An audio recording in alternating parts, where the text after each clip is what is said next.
You know those moments when you're doing what you love in your business? Maybe it's standing on stage or creating content. Whatever it is, you're totally immersed and time just seems to slip by. This is called the flow state. At Speaker Flow, we're obsessed with how to get you there more often. Each week, we're joined by a new expert where we share stories, strategies, and systems to help craft a business you love. Welcome to Technically Speaking.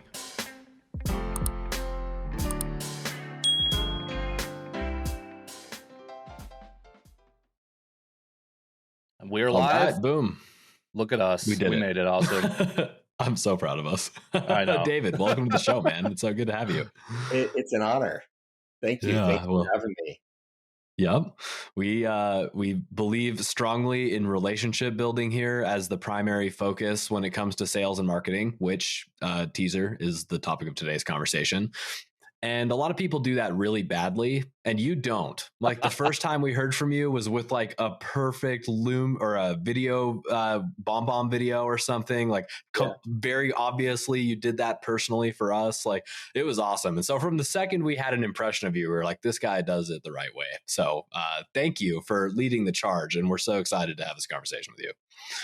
It is my pleasure and honor, and I have to say it's a process that I've used for over 20 years in how you perfect direct cold outreach to build relationships with people.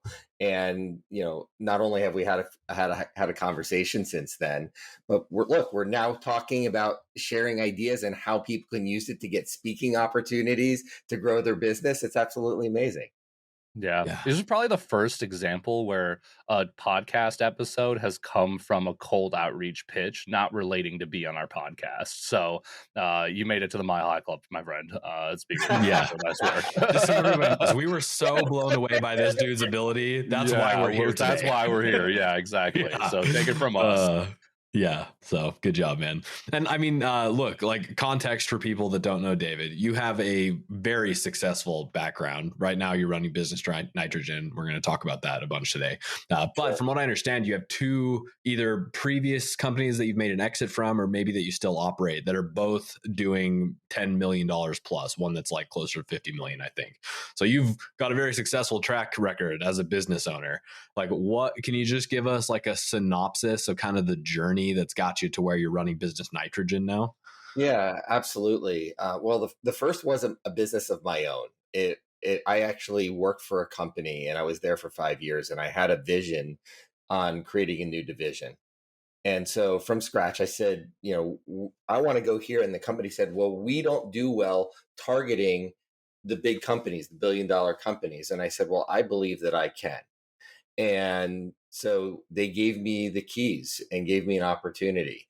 And I grew that from the first year, I got to about 0 to 1.4 million. By year 2, I was about 22 million. By year 5, I was at about $45 million in revenue with $9.2 million in profit to the company's bottom line. Wow. And successful division. Yeah, it was very successful. And from there, I started a franchise company. And within 5 years, within 2 years, we're in the franchise 500 recognized. By year 4, we were top 15 hot franchise. And by year 5, we're over $10 million.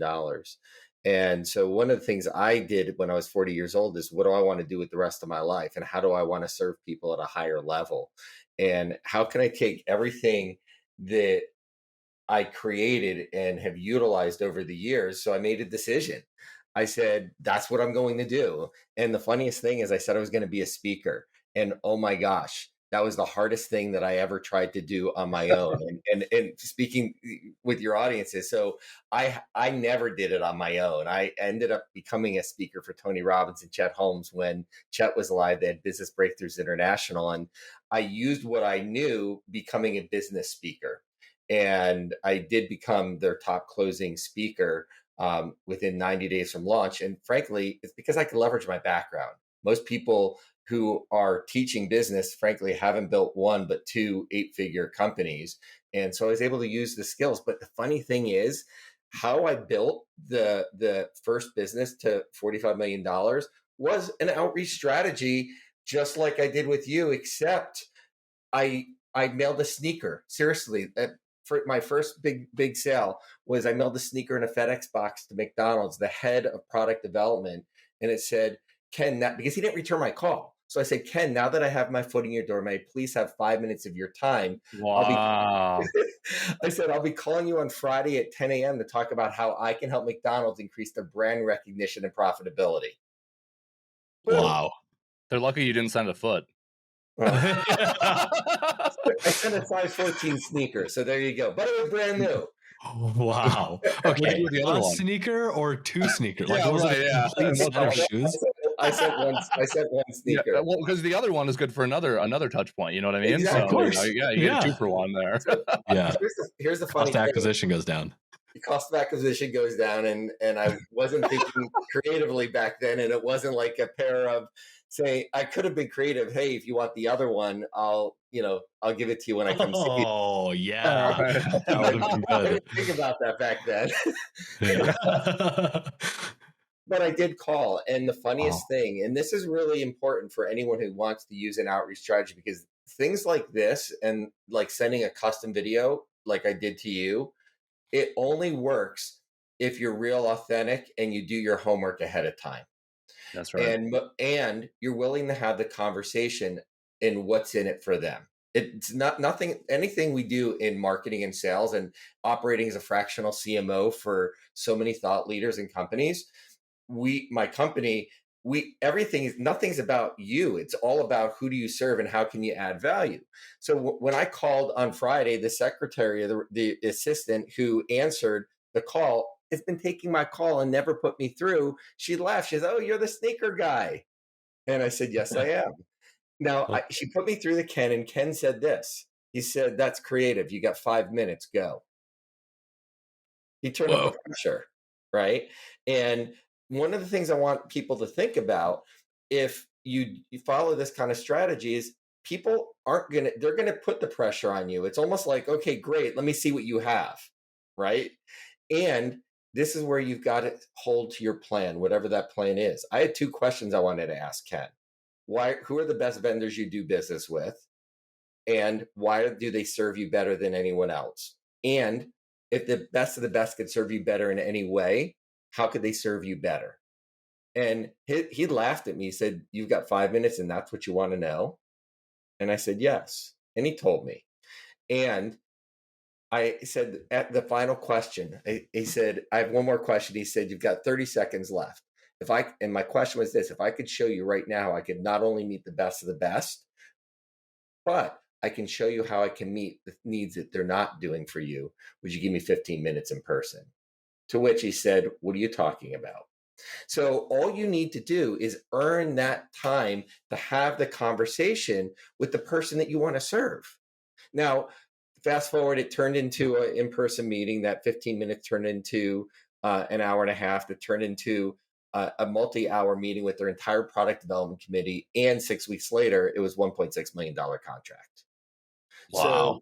So that changed my world in how I looked about client acquisition. So instead of, like, today, we didn't have ads back then, but instead of just blasting ads everywhere, making a decision: who do you want to serve? How can you serve them better than anyone else? If you're a speaker, what stages do you want to be on? Why do you want to be on? What conferences, what companies can you serve better? And coming up with a very intentional strategic campaign that is targeted on serving them. Oh man, there's so many golden nuggets in there. But 2 things that I think really stood out to me about this, though, and you can confirm whether or not my sort of reading into this is accurate. But there was no like magic formula that you just explained. There was no like silver bullet phrase or like say this and you get the deal. Like there's none of this bullshit.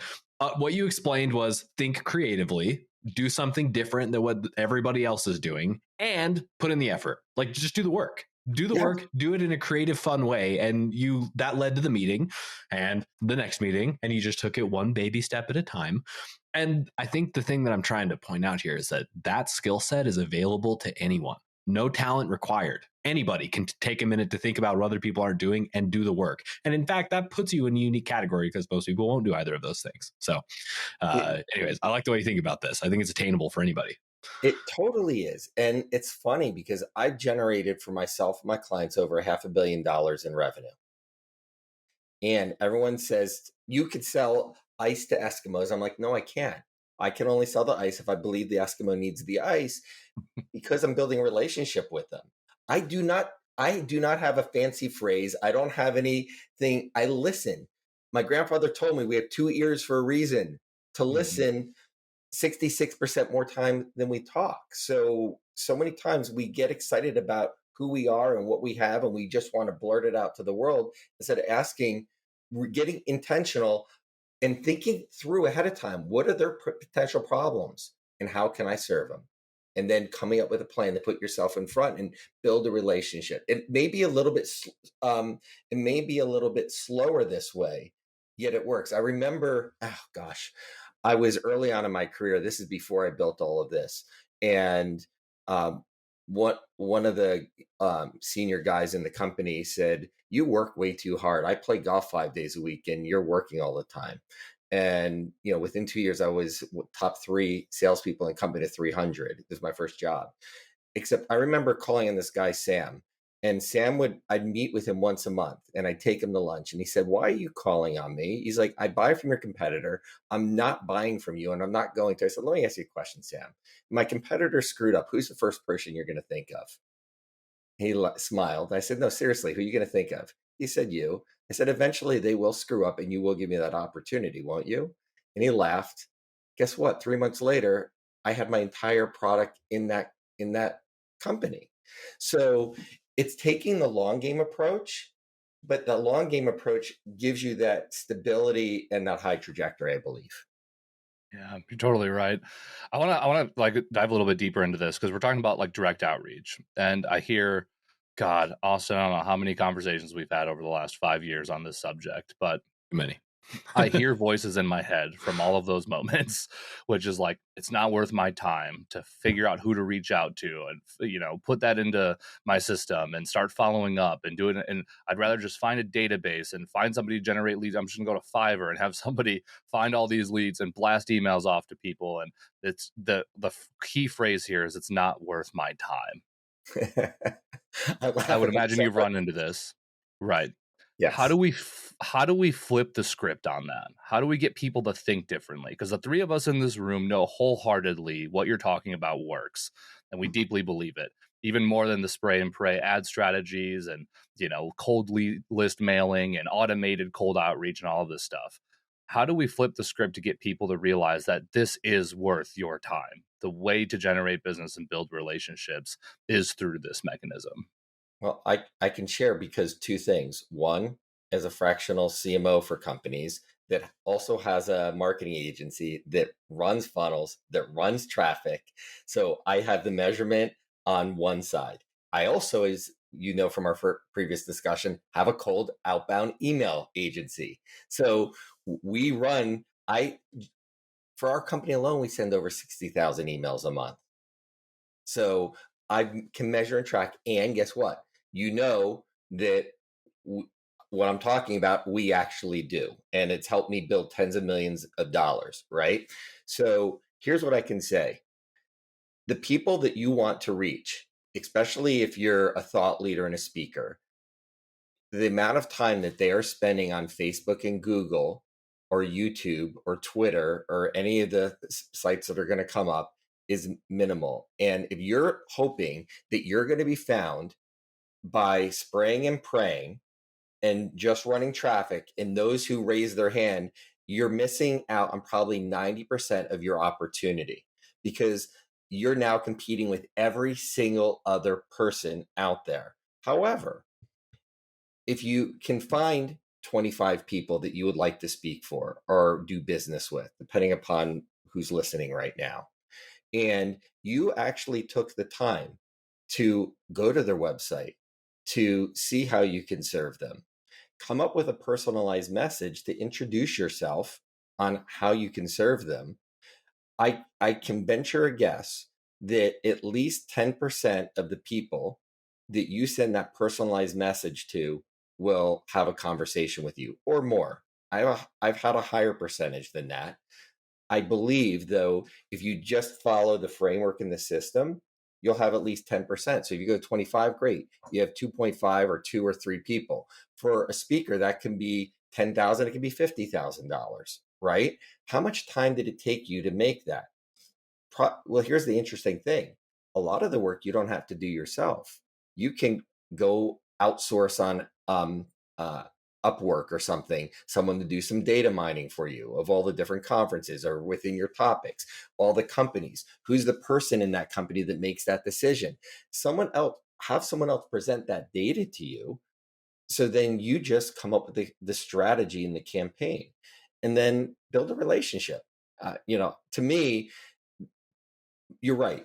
Most people, and even our clients, they don't want to take the time to do the custom videos. They're like, well, can't I just now today they're saying, well, can't I just AI this and do it same AI video, avatar craft. yeah, gosh. They're like, can I do the same video to everyone where all of a sudden it puts in their name and it has their website behind it, like I'm reviewing it or doing something, but it says the exact same thing. I said, you can do that if you want. It won't work. It won't work at the level anyway. If it's I believe that if it's worth doing, it's worth doing right. And if you really want to build a relationship with someone, take the time to do the research and do something personalized to them. One of the things that we have that I use as well is I sent you a video via email, but I also have video brochures here. We can literally send a brochure to someone in a FedEx box instead of a sneaker. Usually this will be my first that we send out as a video brochure, a custom personalized message, and I can write a little something on the back to them. So obviously I just happen to have this sitting next to me, but I wasn't planning on talking about it. But these are the kind of things that you can do that are intentional.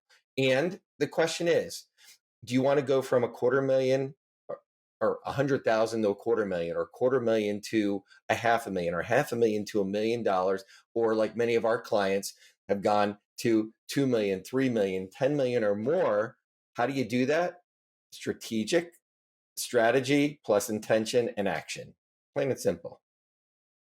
Like it. And again, these are things that are attainable to anybody.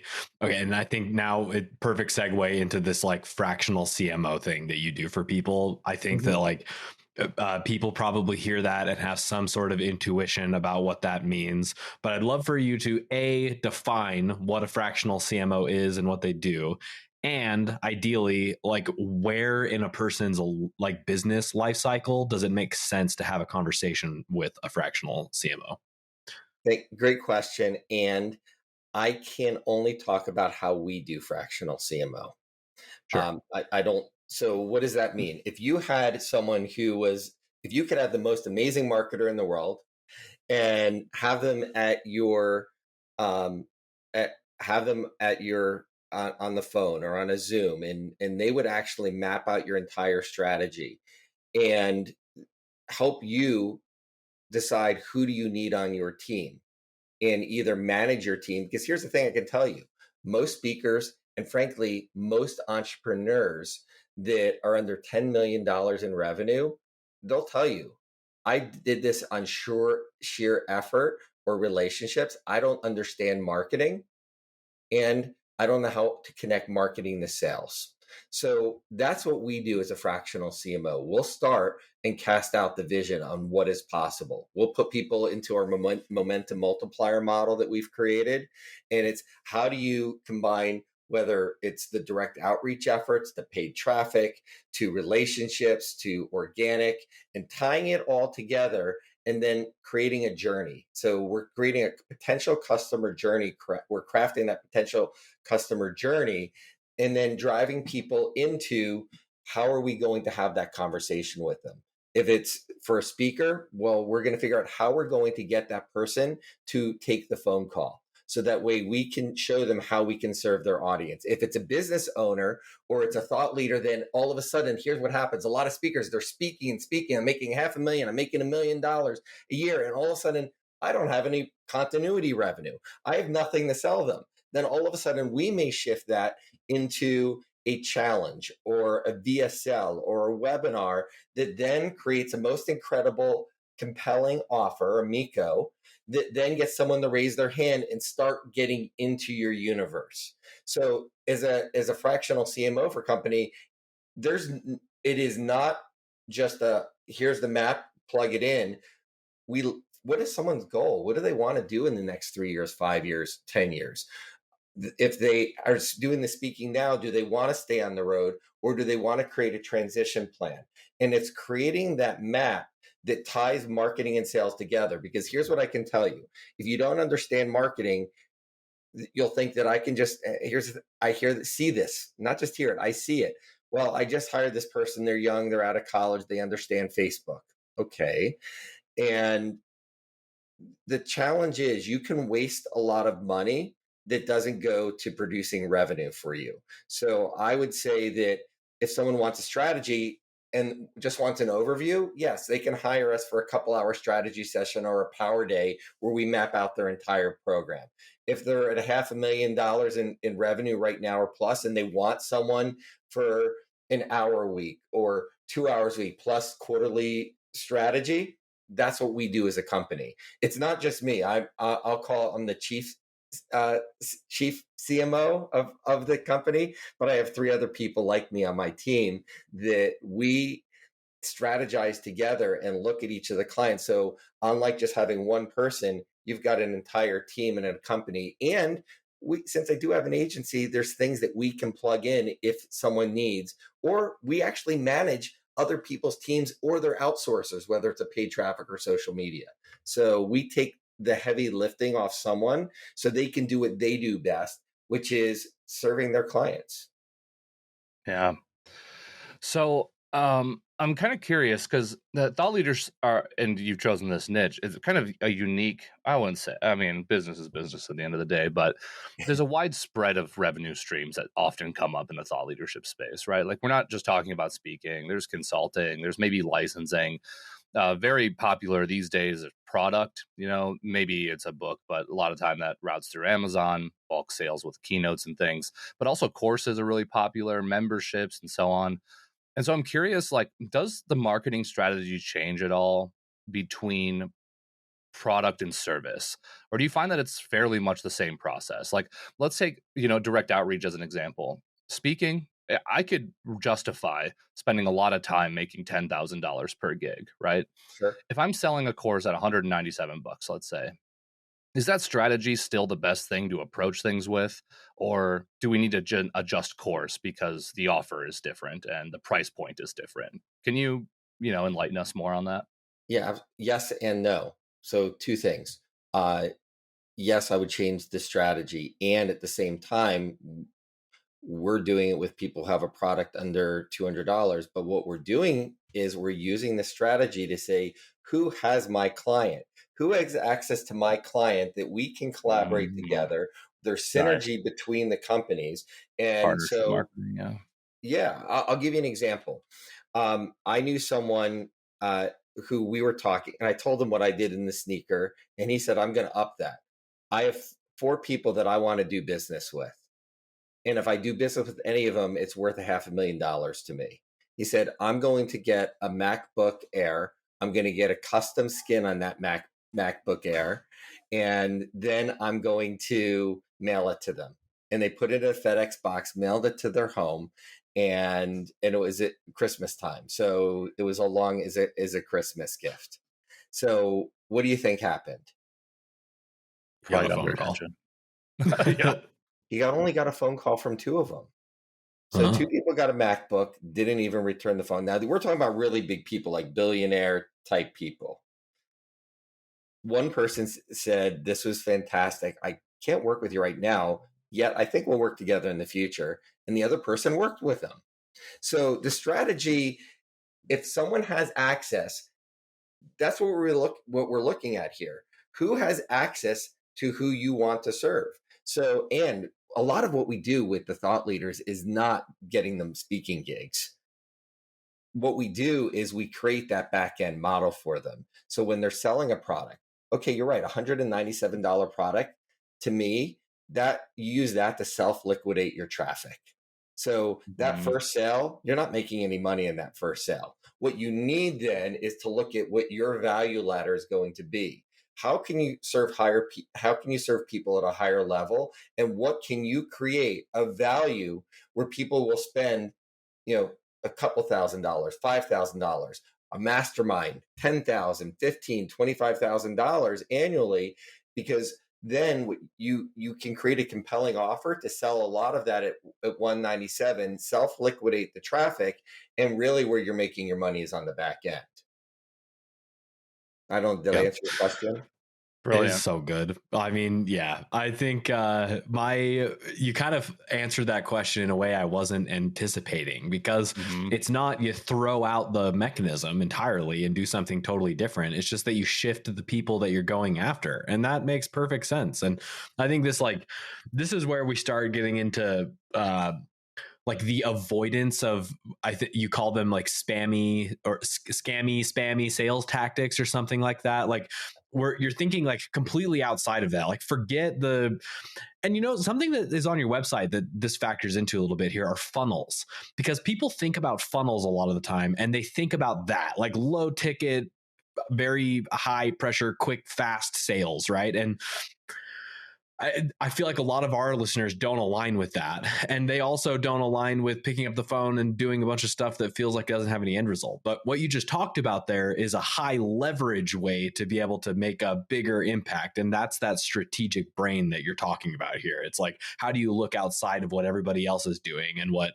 like might work if you put in a bunch of time and effort and money, but isn't like rock solid. And instead, let's like skirt around it over here to where you could build one relationship with one high impact person that generates 10,000 customers for you. This is stuff that I know our listeners don't think about, because these are the conversations I have every day with folks. Well, and I am in the funnel world, as you know, from my website. And we turn down most clients who come to us because most people just I want a funnel that's going to make me $1 million. Okay. Don't we all? And here's the thing, if I could just print and repeat all day long, don't you think, why would I even talk to you? The question, what I do best is understanding who you serve, how you serve. Now, how can you create that compelling offer? Because when you create a funnel, most people start thinking, oh, I have this ebook and I have this guide. No, you have to start with the end in mind and know how you're going to serve them. What are you going to offer them, and creating a compelling offer and then working backwards. In fact, I'm more than happy to share our momentum multiplier model, the chart of what we do. I can get you a link. I'll get it uploaded online somewhere on the website and send you all a link for anyone who wants it. And what that but everything, we start backwards. We start with the offer, then we go to what is the most incredible compelling offer that you can make, and how you're going to make money is number one.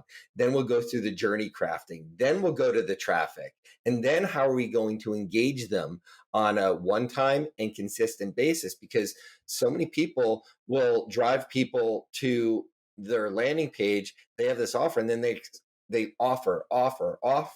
No, you have to have at least 3 or 4 touches of value for every time that you ask them to do something, or they're going to tune you out or opt out.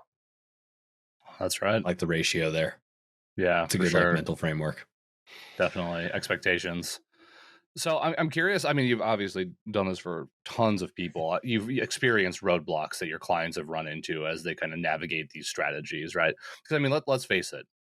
You are painting a beautiful picture of a vision that everyone wants on this show. I can hear the hundreds of people right now listening, maybe thousands. So share with your friends, thinking like, wow, that would be incredible to have all of this. And so they say, yes, let's do it. And now they're in the weeds. You've got the strategy, we've got the journey. Now we've got the action that we got to take. What are the roadblocks that your clients run into, and how do you find that they overcome them?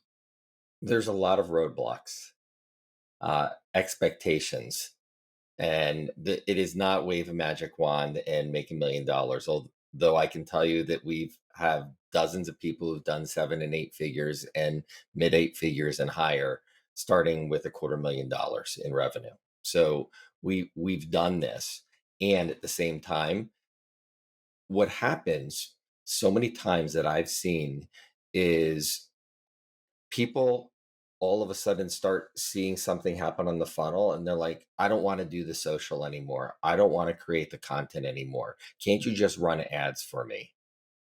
And I would say that that is one of the biggest challenges, is that people don't want to do the work. They don't want to do the heavy lifting to be able to create the Mm. future that they say that they want.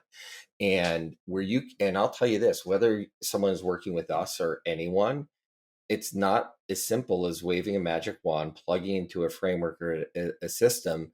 We'll try 15 things to find the one that really works the best. I will often tell people this, and it's true. I have more patience than you do. I have more patience to test and try, because if as long as we will find out what will win.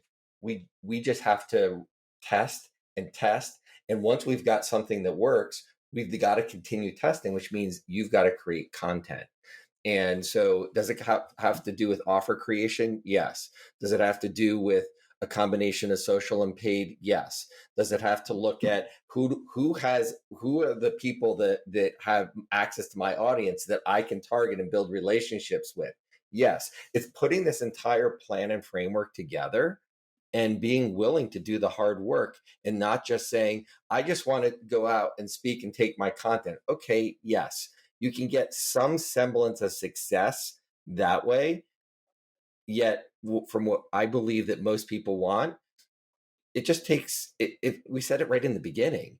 Most people aren't willing to do the work.